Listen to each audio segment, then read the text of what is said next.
Hi ನಮಸ್ಕಾರ, ಇದು ಟಿವಿ9 digital special. ನಾನು ಪ್ರತಿಮಾ ಭಟ್. ಓಲಾ ಊಬರ್ ರೀತಿಯಲ್ಲಿ ರಾಜ್ಯದಲ್ಲಿ ಆಂಬ್ಯುಲೆನ್ಸ್ ಸೇವೆ ಶೀಘ್ರವಾಗಿ ಪ್ರಾರಂಭ ಆಗ್ತಾ ಇದೆ. ಅಂದ್ರೆ ಆಪ್ನಲ್ಲೇ ಆಂಬ್ಯುಲೆನ್ಸ್ ಬುಕ್ ಮಾಡುವಂತಹ ಅವಕಾಶ. ಅದು ಹೇಗೆ? ಆ ಬಗ್ಗೆ ಡೀಟೇಲ್ಸ್ ಕೊಡ್ತಾ ಹೋಗ್ತೀನಿ. ಈ ಓಲಾ ಊಬರ್ ಅನ್ನು ನಾವು ಹೇಗೆ ಆಪ್ ಬಳಸಿ ಟ್ಯಾಕ್ಸಿ, ಆಟೋ ಬುಕ್ ಮಾಡ್ತೀವೋ ಅದೇ ರೀತಿಯಲ್ಲಿ ರಾಜ್ಯದಲ್ಲಿ ಇನ್ನು ಮುಂದೆ ಆಂಬ್ಯುಲೆನ್ಸ್ಗಳನ್ನು ಕೂಡ ಕರೆಸ್ಕೊಳ್ಬಹುದು. ಈ ಬಗ್ಗೆ ಈಗಾಗಲೇ ಗುರುಗ್ರಾಮ್ನಲ್ಲಿ ಖಾಸಗಿ ಕಂಪನಿಯೊಂದು ಇಂತಹ ಸೇವೆ ಆರಂಭಿಸಿದೆ.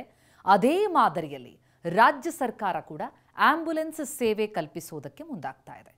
ಈ ಆಂಬ್ಯುಲೆನ್ಸ್ಗಳಿಗೆ ಸರ್ಕಾರವೇ ದರ ನಿಗದಿ ಮಾಡುತ್ತೆ. ಹಾಗಾದರೆ ಯಾಕೆ ಈ ಹೊಸ ಮಾದರಿ ಬೇಕು? ಯಾಕಂದರೆ ರಾಜ್ಯದ ಹಲವು ಕಂಪನಿಗಳು ಆಂಬ್ಯುಲೆನ್ಸ್ ಸೇವೆ ಒದಗಿಸ್ತಾ ಇದ್ರೂ ಕೂಡ ಅವುಗಳ ಬಗ್ಗೆ ಸಾಕಷ್ಟು ದೂರು ಬರ್ತಾ ಇದೆ. ಹೀಗಾಗಿ ಆಂಬ್ಯುಲೆನ್ಸ್ಗಳಲ್ಲಿ ಯಾವ ರೀತಿ ವ್ಯವಸ್ಥೆ ಇರಬೇಕು, ದರ ಎಷ್ಟಿರಬೇಕು, ಈ ಬಗ್ಗೆ ಸರ್ಕಾರದಿಂದಲೇ ಒಂದು ಕಾಯ್ದೆ ಜಾರಿಯಾಗ್ತಾ ಇದೆ. ಆಂಬ್ಯುಲೆನ್ಸ್ ಸೇವೆ ಒದಗಿಸುವವರು ಶಾಸನ ಜಾರಿಯಾದ ಮೇಲೆ ಆಂಬ್ಯುಲೆನ್ಸ್ನ ಖಾಸಗಿ ಆಸ್ಪತ್ರೆ ರೀತಿಯಲ್ಲಿ ನೋಂದಣಿ ಮಾಡಿಕೊಳ್ಬೇಕಾಗತ್ತೆ. ಆಂಬ್ಯುಲೆನ್ಸ್ಗಳಿಗೆ ಸೇವೆಯ ಆಧಾರದಲ್ಲಿ ಸರ್ಕಾರವೇ ದರ ಕೂಡ ನಿಗದಿ ಮಾಡುತ್ತೆ. ಆ್ಯಪ್ನಲ್ಲಿ ಆ ಆಂಬ್ಯುಲೆನ್ಸ್ಗಳನ್ನು ಬುಕ್ ಮಾಡ್ಕೊಳ್ಬೋದು. ಹೀಗಂತ ಆರೋಗ್ಯ ಸಚಿವ ದಿನೇಶ್ ಗುಂಡೂರಾವ್ ಅವರು ಮಾಹಿತಿಯನ್ನು ಕೊಟ್ಟಿದ್ದಾರೆ.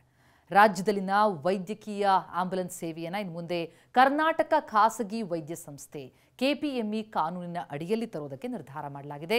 ಈ ಕುರಿತಂತೆ ಬರೋ ವಿಧಾನಸಭೆಯ ಅಧಿವೇಶನದಲ್ಲಿ ಕಾಯ್ದೆ ಕೂಡ ಜಾರಿಗೆ ತರ್ತೀವಿ ಅಂತ ಸಚಿವರು ಹೇಳಿದ್ದಾರೆ. ಅಗತ್ಯ ಇರೋರು ಹಾಗಾಗಿ ಆ ಜಾರಿಯಾದ ಮೇಲೆ ಮೊಬೈಲ್ ಆ್ಯಪ್ ಬಳಸಿ ಸೇವೆಯನ್ನು ಪಡೆಯಬಹುದು.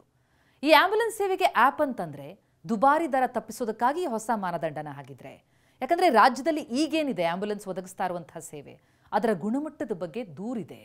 ಆಂಬ್ಯುಲೆನ್ಸ್ಗಳು ಯಾವ ರೀತಿ ಇರಬೇಕು, ಅದರಲ್ಲಿ ಯಾವ ಅಗತ್ಯ ವ್ಯವಸ್ಥೆ ಇರಬೇಕು, ಅವುಗಳಿಗೆ ದರ ಎಷ್ಟಿರಬೇಕು, ಇದೆಲ್ಲವನ್ನು ನಿಗದಿಪಡಿಸುವಂತಹ ಕಾನೂನಿನ ಅಗತ್ಯತೆ ಕೂಡ ಇದೆ.